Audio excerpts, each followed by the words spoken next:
Percy was returning home after a hard day's work at the docks.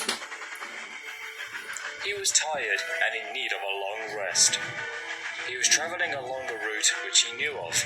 It was a shortcut to get home. Percy knew where he was, even in the dark. It should be long now, for I'm nearing Crow's Farm Crossing. Crow's Farm Crossing was located near Heckenbeak, which was a small hamlet serving as a halt on Thomas's branch line. As Percy continued his run, the rails hummed and the signal lights shone green.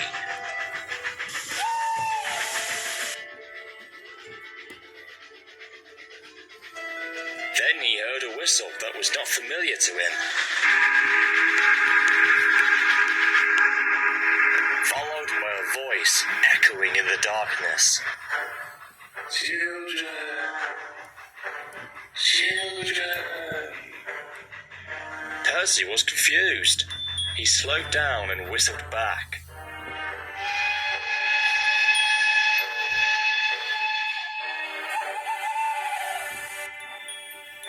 Hello? Is anyone there? I like children. I like children. Percy was getting more confused. As he was about to cross Crow's Farm's crossing, he and his crew both gasped in horror as another engine shot out from the fog.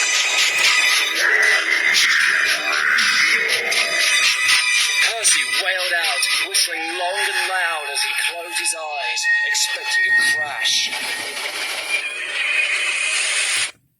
But then silence quickly fell.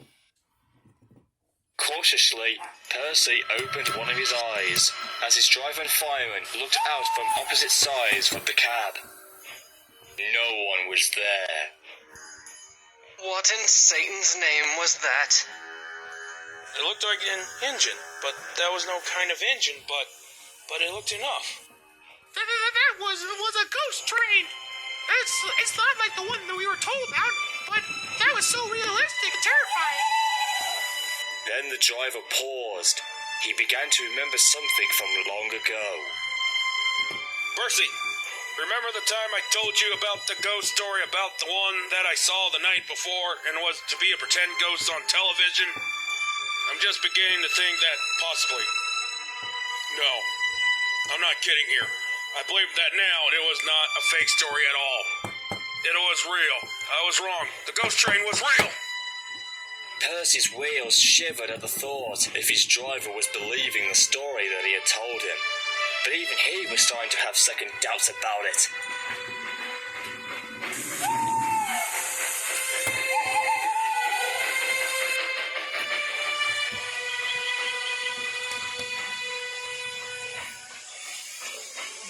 And he was still thinking about it when he made it back to the sheds.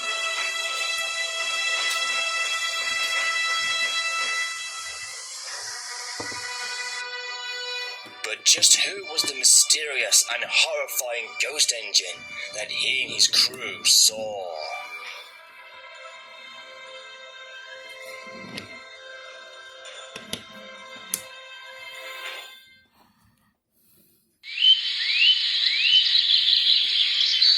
The next morning, Percy was still feeling shocked from last night.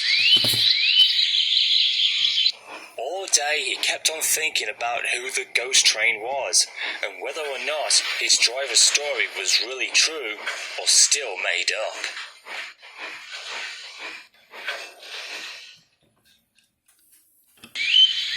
The little green engine could remember the time years ago he was told about it, and then telling about it to Thomas and Toby. Thomas didn't believe it, and later got a fright from Percy after his accident with a cart of lime. It all seemed like yesterday, but both Thomas and Percy had not forgotten about it.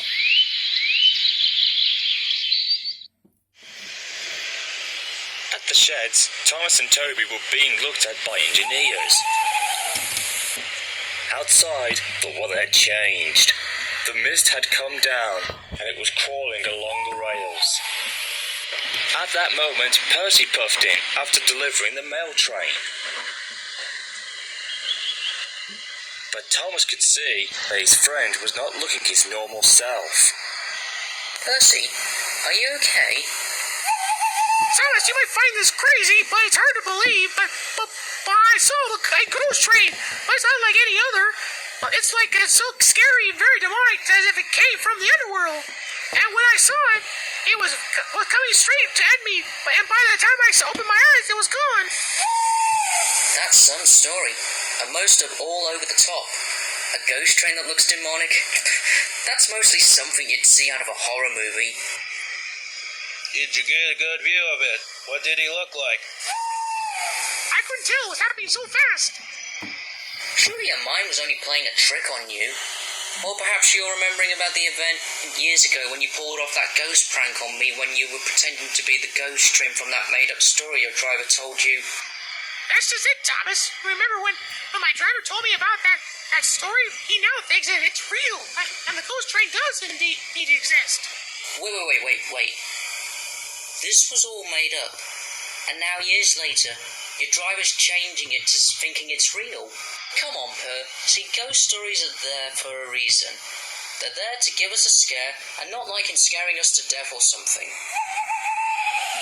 You can all go on about this, but that ghost train story that I told Percy a long time ago seems to come back and haunt me. What do you mean? The story that I told was for real.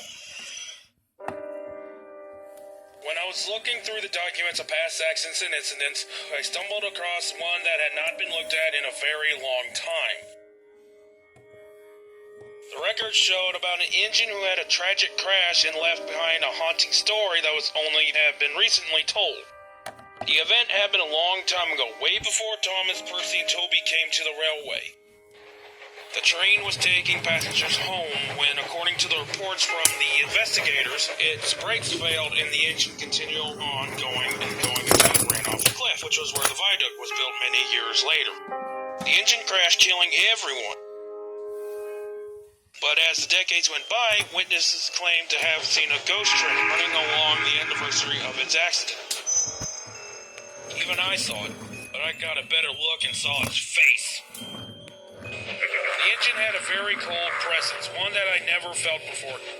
He had an evil and demonic look that only the devil himself could describe.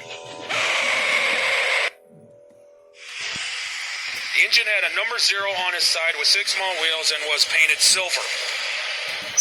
An engine with 6 wheels, painted silver, and the number 0. Who was he? The engine's overall appearance was just like you, Thomas, and his name was Timothy.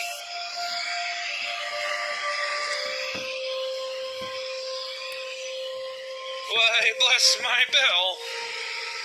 So the ghost train that I saw was him. It seems to be, now that I remember it. It fitted the story of how it came together.